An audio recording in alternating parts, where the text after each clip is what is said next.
First, joining us on the line from Tel Aviv is Amin Ahmed, a Syrian citizen who works with an Israeli NGO that gets life-saving aid to countries that don't have diplomatic relations with Israel. Mr. Ahmed, thank you very, very much for being with us. Thank you for having me. So we're speaking today about Syria 4 years exactly into the war, with reports about unbelievable numbers on refugees and displaced. You deal with humanitarian aid firsthand. What are some of the biggest challenges in getting humanitarian aid to where it needs to go in Syria? Well, there's a lot of challenges, and one of the main challenges we have is access. You know, it's very hard to access because the most affected people and the least people who are getting the aid are IDPs, that's internally displaced people, who are inside Syria and can't go out or don't want to go out. And it's very hard to get aid to them, and also you have very limited support from the international community getting to them. So you mentioned the international community. Of course, there was a report out today from some 20 groups that is very critical and really says that the world has failed at helping Syria in any way. What did you think of that report? Well, it's absolutely correct, and I think the world has failed for the past, 3 years exactly. And I think it's high time the international community live up to its responsibility. The crisis is enormous. You have now more than 3.8 registered refugees in surrounding countries, and you have about 12 million people. That's more than half of the population of Syria is displaced, and most of the displaced are internally. Actually, we look at the refugees, even though they have a very terrible situation, especially in Lebanon, to a lesser degree in Jordan and Turkey, but the ones who are inside have little access to medical supplies, to medical equipment, to education, to life-supporting equipment, to food, everything. There's a huge demand for everything. To hear a little bit about the internally displaced, for example, that you speak of, that they're in some of the worst situations. Tell us a bit about where they're living, what their situation is, what their daily life is like. Well, mainly what they're trying to do when people need to go to safety, because the biggest danger for them is aerial bombardment, because the regime is using tactics to show that people who are not living in areas under its control can not live a normal life. So it's bombing indiscriminately these areas. So the people are trying to move closer to the borders with neighboring countries. So because they think it's much harder to get targeted by aerial bombardment. So you can see refugee camps inside the country, inside Syria, along the borders with all neighboring countries, but especially concentrated along the border with Turkey and, of course, Jordan, and somehow Israel, of course. I mean, for the citizens, the sort of average Syrian citizens there, does it seem that it's even clear who's fighting whom?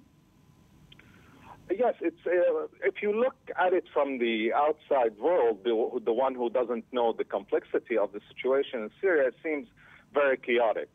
But and it's also somehow for some Syrian, but most of the people who are inside, they know the differences between the groups, who's who, and where it is safe to go, where it's very dangerous to go. So it's much clearer to the people who are living inside Syria, the situation.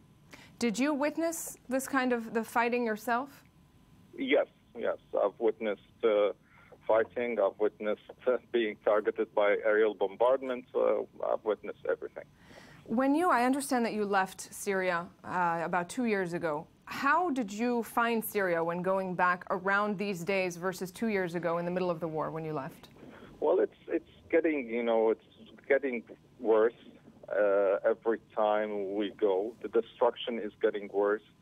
People are getting more desperate, and the worst thing is people are losing hope. And that's the dramatic thing.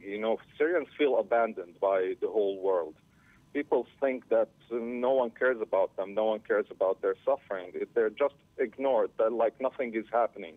Like 230,000 people killed is nothing. So it's a very bad situation, and it's very alarming to the future of the whole area. I mean, you probably know better than anyone else from seeing the situation there and the difficulties of getting aid in. Who can help? Excuse me? Who can help when you're saying that, understandably, the Syrians feel that the world has abandoned them? Who, from what you've experienced there, trying to get aid to the people in need, who can help Syrians at this point? Well, everyone can help Syrians. You know, of course, the most important thing is to get security for them, not to be bombed. This will help a lot if someone can help stop the bombing, either by having, fly zone or by providing equipment to stop this aerial bombardment. But of course, everyone who can offering aid can help them, including Israelis, the ones I'm cooperating with to provide aid to Syrians. Amin, just on that note, just a last quick question. I understand it's the first time you've visited and been inside Israel. What are your impressions coming in a so-called enemy state?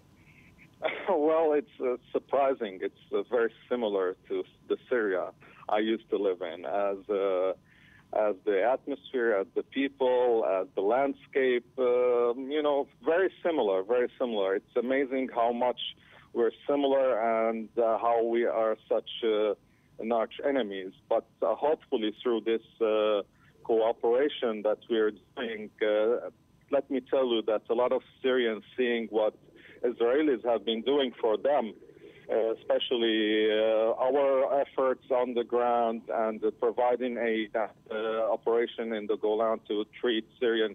It's affecting a lot of Syrians, and their view of Israel have changed dramatically. Amin, thank you very, very much for being with us. It's incredible, and at least one person at a time, just to have this conversation with you is something. Thanks very much for your work, and we'll bring up your website. Also, there's not your website, but a website where people can donate to Syrians. There it is on screen, so you can go to that website, IL4Syrians, and make a donation. Amin, thank you very much for this. Thank you for having me, and I thank the Israeli people. And please be engaged and help us, because it does make a difference, and it changes a lot of minds and hearts in Syria. Thank you. Thank you very much.